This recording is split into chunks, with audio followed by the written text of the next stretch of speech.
Coach, συγχαρητήρια για την νίκη. Σήμερα ήταν η πρώτη αγωνιστική για εσάς στο πρωτάθλημα. Τι έχετε να πείτε για την ομάδα σας, τι γενικά για το παιχνίδι? Σήμερα πραγματικά, επειδή ήταν η πρώτη αγωνιστική, το άγχος το είχαμε εμείς, γιατί δεν γνωρίζαμε καλά τον αντίπαλό μας, επειδή δεν είχαμε κάποια παιχνίδια, δεν είχαν παίξει κάποια παιχνίδια, ούτε κύπελο, ούτε κάποιο τουρνουά, ώστε να έχουμε μια καλύτερη ομαδική εικόνα του αντιπάλου. Αυτό ήταν το άγχος μας, αυτό ήταν κάτι το οποίο μας κόβιζε, παρότι τις παίχτες τις γνωρίζουμε. Από εκεί και πέρα τα κορίτσια παίξανε καταπληκτική άμυνα. Είχαν φοβερή διάθεση και στην άμυνα και στην επίθεση.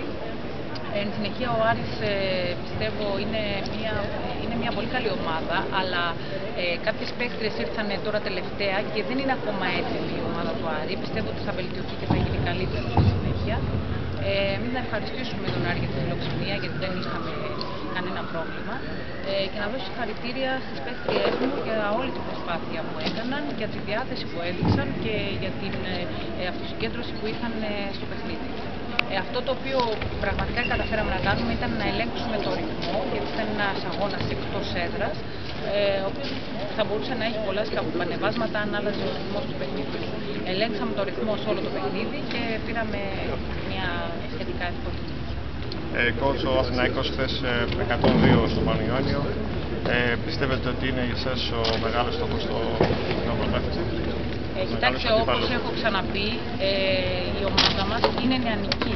Έχουμε την προσθήκη ένα-δύο παιδιών που έχουν εμπειρία, αλλά η ομάδα μας είναι νεανική και αυτό το οποίο θέλουμε, αυτό το οποίο έχουμε σαν στόχο στο Παναθηναϊκό, είναι να χτίσουμε για το μέλλον. Τα νέα παιδιά να τα βοηθήσουν οι έμπειρες αθλήτριες να παίξουν φέτος για να χτίσουμε την ομάδα του Παναθηναϊκού για το μέλλον, και από εκεί και πέρα βεβαίως και να άμεσα να καταφέρουμε να φέρουμε τον Παναθηναϊκό ψηλά, όπως και ήμασταν πέρσι, να είμαστε στις πρώτες θέσεις του πρωταθλήματος.